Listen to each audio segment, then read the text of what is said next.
It might seem strange that a New Testament professor should review a book that doesn't mention the New Testament at all. And before reading Dr. Barnett's book, I knew little about Peyote Politics. But I do know something about the writing of history, a practice that I have been engaged in for a number of decades, employing a number of historical approaches, including people's history, history from below, new historicism, imperial critical and post-colonial approaches, as well as classical studies. So with this experience and context in mind, I congratulate Dr. Barnett on an excellent historical study. This is a fine book on an important topic that has often been neglected in scholarly circles. It is erudite, very well researched, with some 80 dense pages of bibliography and endnotes set, I assume, in 6-point type. And I'm sure that every one of them is immaculately formatted. The book's contribution lies not only in narrating the struggles to secure constitutional protections for the cultural practice of peyote and peyotist religion from 1880 to 1937 in the context of opposition from white missionaries, state and federal officials, and even some Native Americans, but also, and this is especially impressive, it offers an analysis of the larger legal, religious, and political identities and issues bound up in that struggle, whereby identities of Native and American were contested and constructed. The book began its life as a PhD dissertation. It's a well-known dictum among those of us who have directed and examined dissertations that not all PhD dissertations are created equal. This was clearly one of the excellent ones. This revised version establishes Dr. Barnett as an excellent scholar whose expertise in Native American matters, as well as in the wider American cultural religious history, is most evident in this work. The book enhances her already considerable positive reputation in the Guild. The book is organised into 5 sections. An introduction sets forth the argument and identifies key events across 1880 to 1937. Then follow 3 main parts that draw out critical interrelated dimensions at play in the struggles. Part 1 discusses the politics of religious identity and pursues the key issue as to whether peyotism was a real religion. Part 2 examines the politics of racial identity and addresses the question of whether peyote was a criminal, narcotic, secular and racist product, as opponents tried to construct it to be, or was it a religious practice, as peyotists maintained. Part 3 investigates the politics of political identity and the claim by Native Americans and supporters that the First Amendment of the Constitution guaranteed protection for its religious practice. The key question was, were peyotists Americans or deviants? And afterward briefly sketches post-1937 developments and restrictions in political and cultural understandings and practices of peyote. Peyote is a mild hallucinogenic agent found in the tops or small buttons of small cacti growing in North Mexico and South Texas. The buttons contain a substance, mescaline, that slows the pulse and induces a sense of serenity and may induce various visual and oral effects. It is ingested in both green and dry states when eaten or brewed and drunk as a tea. It is understood to affect physical healing and psychological benefits of happiness, hope, and acceptance of life. It was viewed among Native Americans as a divine gift, as an entheogen, meaning a God-containing or God-enabling, a natural substance that functions as a mediator to assist communication and encounter with the divine. It blends the sacred and the profane in the worship of God. Its use expanded north from Texas, with Oklahoma being a key state, and beyond. What was its appeal as a new religious practice in the latter half of the 19th century? Dr. Barnett situates its growth in post-Civil War efforts to Americanize Native Americans, in which peyote was viewed as a threat to national identity. She identifies various attempts to eradicate Native American cultural ceremonies and identity. For example, in 1887, a new practice was introduced of making individual allotments to Native Americans in order to break up tribal lands to assimilate Native Americans into American ways. Or, between 1916 and 1937, there were 9 legislative attempts to prohibit peyote. Various state legislatures passed anti-peyote legislation, but it was largely ineffective since state courts lacked jurisdiction over reservations and allotments.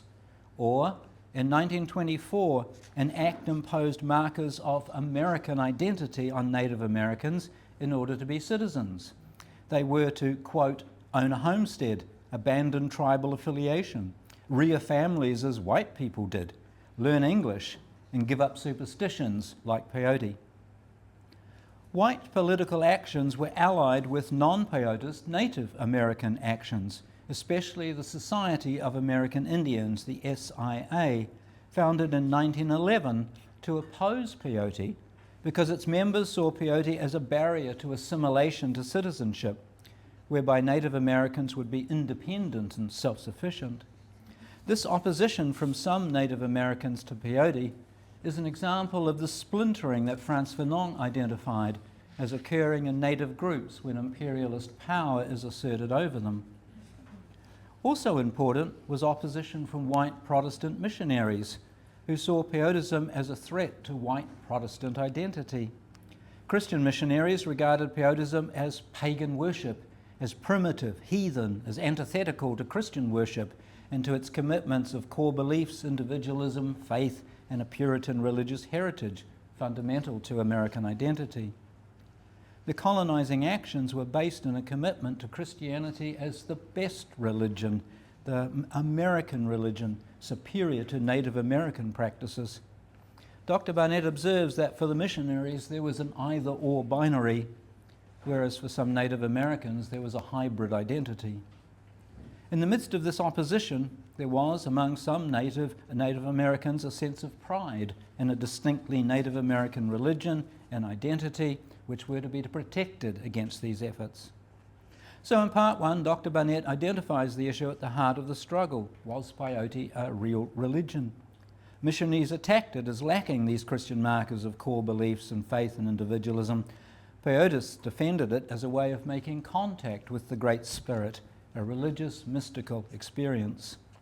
Efforts to eradicate peyotism as a not real religion failed as peyotists challenged the hegemony of white Christianity and church-state alliance. In part two, the politics of racial identity, the argument centres on a shift in oppositional strategy toward peyote, with attempts to associate it with intoxicating liquor laws and further labelling it as a narcotic to link it with opium, cocaine, and marijuana. These efforts racialised, criminalised, and secularised peyote in an attempt to remove it from religious practice. Dr. Barnett locates this re-languaging and rebranding, first of all in temperance movement attempts in the late 19th century to ban alcohol. Abroad was a cultural stereotype of the, quote, drunk Indian. Those efforts produced the largely ineffective 1892 law prohibiting alcohol from among Native Americans. From there, a link was made to peyote, which was seen as dangerous as alcohol.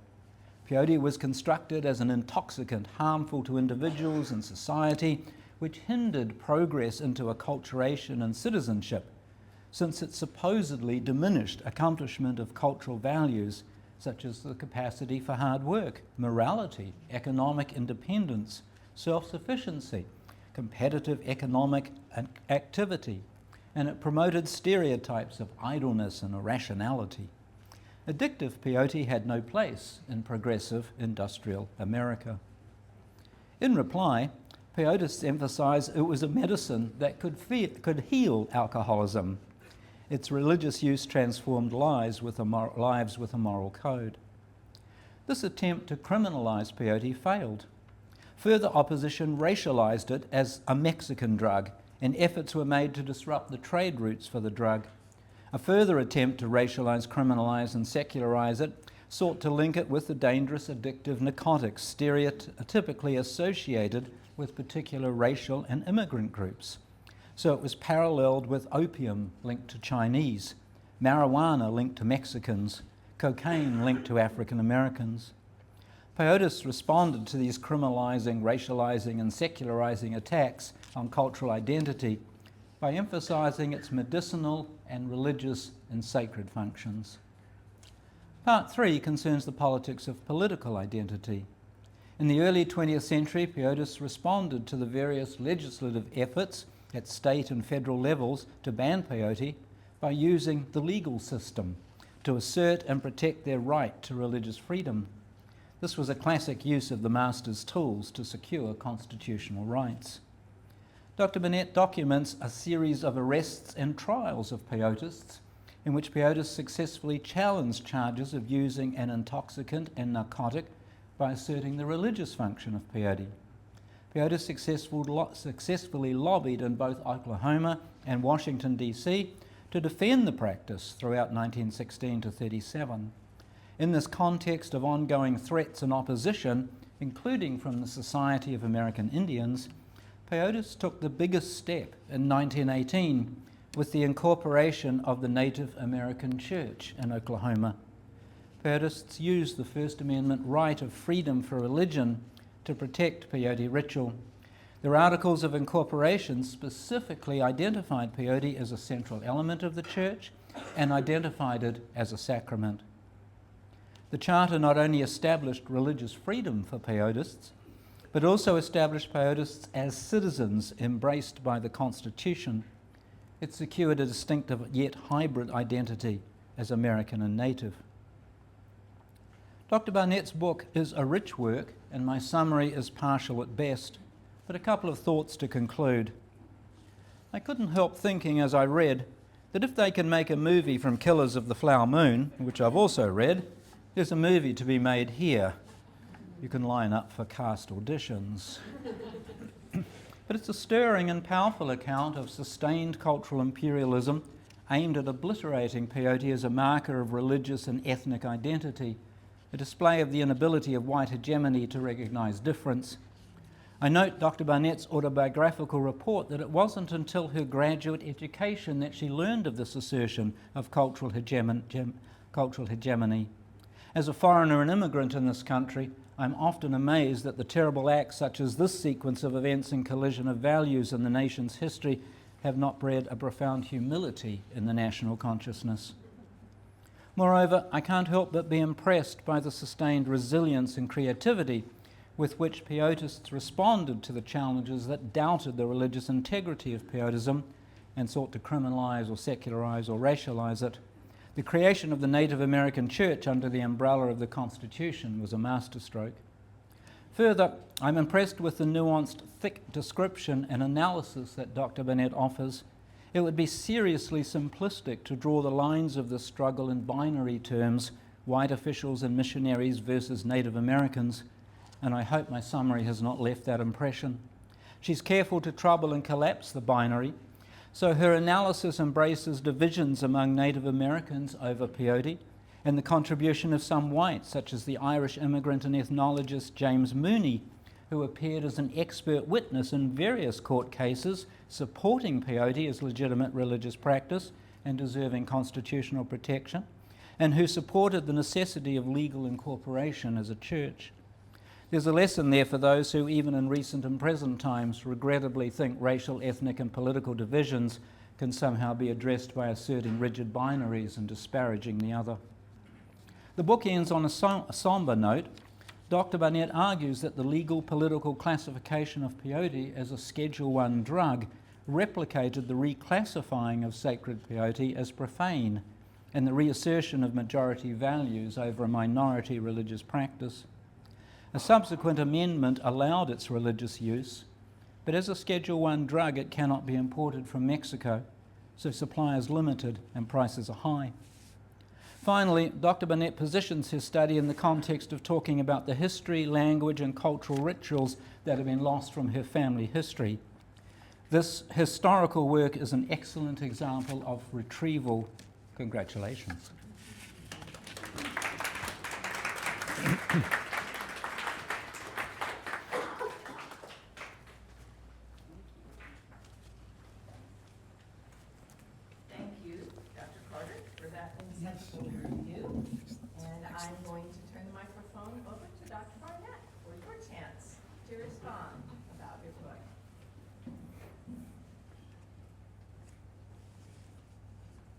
Not a lot of responses. First of all, a thank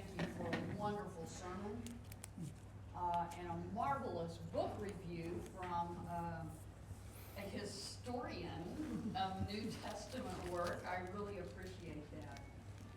You know, one of the things, besides teaching, part of our job as faculty is our commitment to scholarship and producing books that contribute to the academy. And so this book with the lovely red cover and the Woody Crumbo peyote painting that's housed out at the Gilcrease Museum is my attempt, there we go, is my attempt to basically expand our understanding of what constitutes American religious history. The Native American Church is just as much part of that religious landscape in the late 19th, early 20th century as any of the other Christian sects coming, Pentecostalism and some of those events that were taking place, and it deserves its proper place in American religious history. And so that started my process when I was at Bright Divinity School finishing my Master of Theology in American Religious History. I read a book by George Tinker, Spirit of Resistance, and he mentioned going back to Osage County and participating in the Native American Church. And that one line caught my attention. As a native Oklahoman growing up in Kay County, the one right next to Osage County, I had never heard of the Native American Church in any of my history. And that's what started the process then. Chapter 6, I believe, in the book was my master's thesis at Bright. And then when I entered the U.S. History program at TCU, continuing the research, it just sort of ballooned beyond that to have enough to kind of put together this work.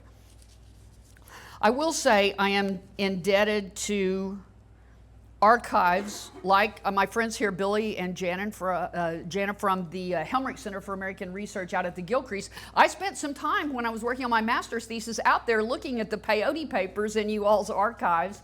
I got a grant to go to the National Anthropological Archives in Washington, D.C. and spend a week there, over at the Oklahoma Historical Society, OU, and other collections. And it's that archival work that really, you know, propels what we as historians do. In addition, newspaper coverage of all of the congressional hearings and the state attempts to criminalize it actually brought Native voices into the historical record.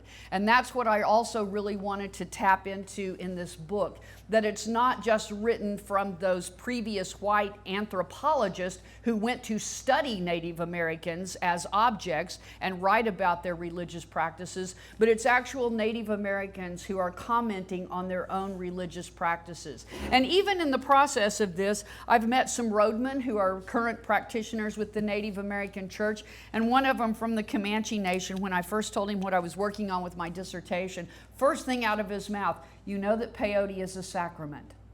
Yes. I mean, very much framing it in terms of we then have a religious right to practice this religion. It was a joy working with the University of Oklahoma Press, who actually, it kind of gets left off, but this book is actually number 24 in a series produced by the University of Oklahoma Press called New Directions in Native American Studies. And so I had two editors for that series, Colin Calloway and Liza Black, who also had eyes on it, besides the 4 peer reviewers that had a chance in the book proposal process and then the completion of the manuscript process.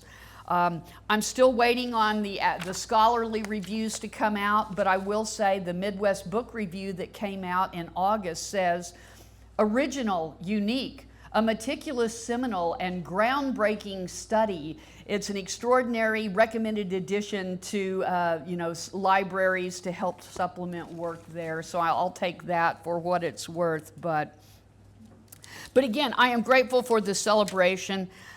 The one thing that when I signed some of the books, my little elevator speech, I think this is a history that reminds us, even today, because it does have implications for today, about the power of resistance, the need to protect religious freedom for all, and respect for religious diversity in the landscape that current practices will become history in our future. And it also is a tribute to the resilience of Native peoples. And so thank you very much for this wonderful celebration, and I'm happy to entertain any questions that may have come up with the review, with the sermon. There's a lot to think about. The one thing I think I will also kind of caveat too, you know, sometimes when I go to do book talks and stuff, I sometimes hear the joking, well, did you bring some peyote? No, that's not my religious practice.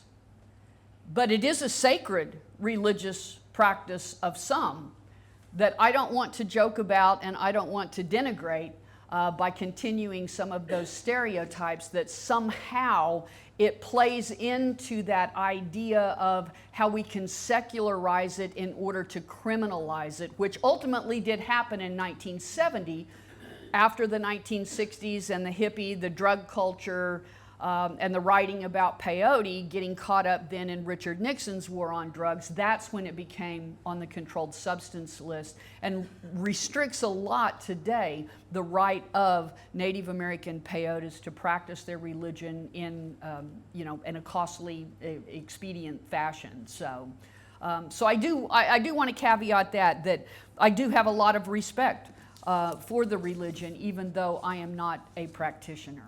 So thank you all.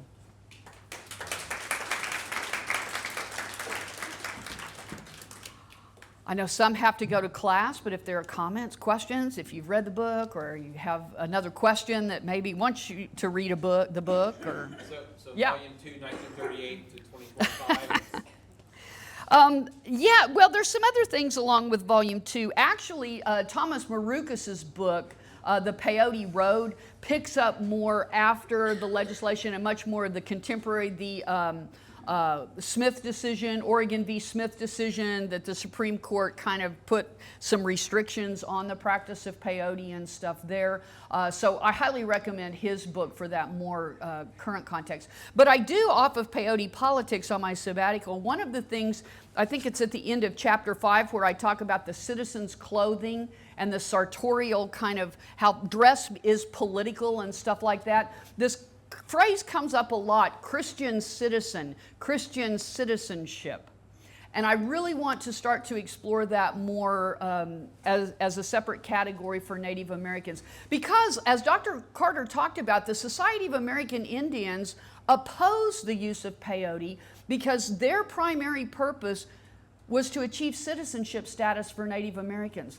A lot of people forget, or maybe didn't learn in U.S. history, the 14th Amendment did not give citizenship status to Native Americans, nor did the framing of the Constitution. It was 1924 with the Indian Citizenship Act in which Native Americans, all Native Americans, got citizenship status as Americans. And so part of this context is they're fighting to prove that they can be worthy American citizens while also claiming these constitutional rights that really many of them didn't possess, but they were claiming them anyway as non-citizens. So that's, I think, is what is remarkable as well.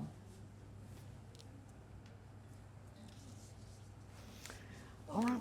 What? Okay, Dr. Bessler. Thank you very much.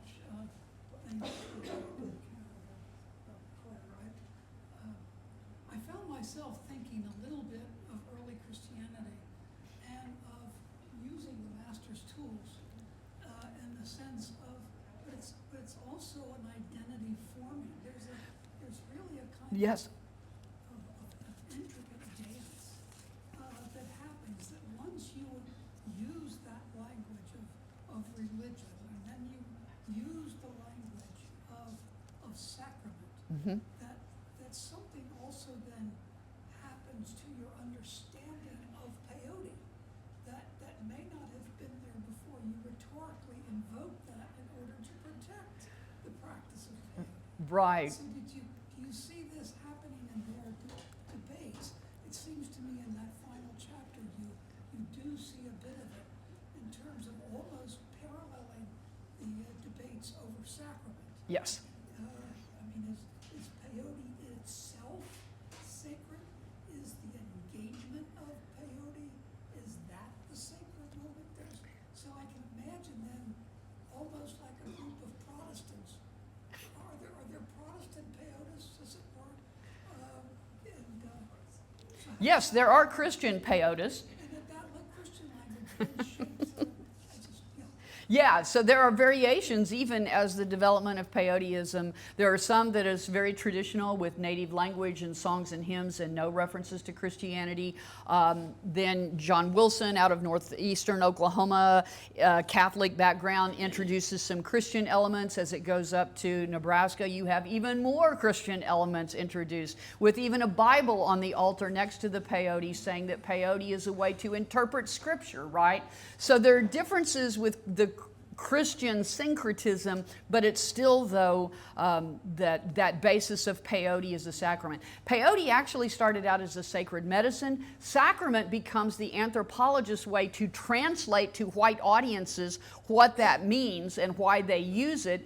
And so native peoples were quick to pick up on, let's call it then a sacrament, because if you recall during the Prohibition era, remember, there's some exemptions and loopholes in Prohibition. Wine as a sacrament for Catholics and Jews. And so to pick up that language then of sacrament when they're trying to link it to being an intoxicant, again, is using the master's tools in a way that benefits the peyotist. So, all right, I know our time is up, but thank you all for the celebration today. I'm really appreciative.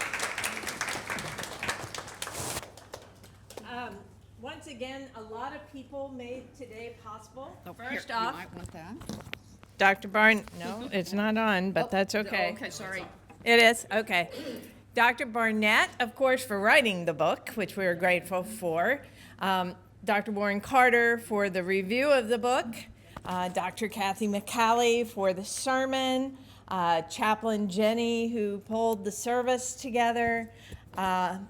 I'm going around with all the different pieces. I want to thank the President's office that arranged for the meal today. Thank you, Sharon Russ, who helped with lots of different things, but maybe the most important thing was getting the chocolate cake here today. And then last but not least, thank you to all of you, because this would have been a very boring day if you had not shown up to receive what's being offered and to show your admiration and respect for Dr. Barnett. So have a great day. We'll be doing another book celebration in the spring for Dr. Bessler's book. So look forward to that time too. Thank you.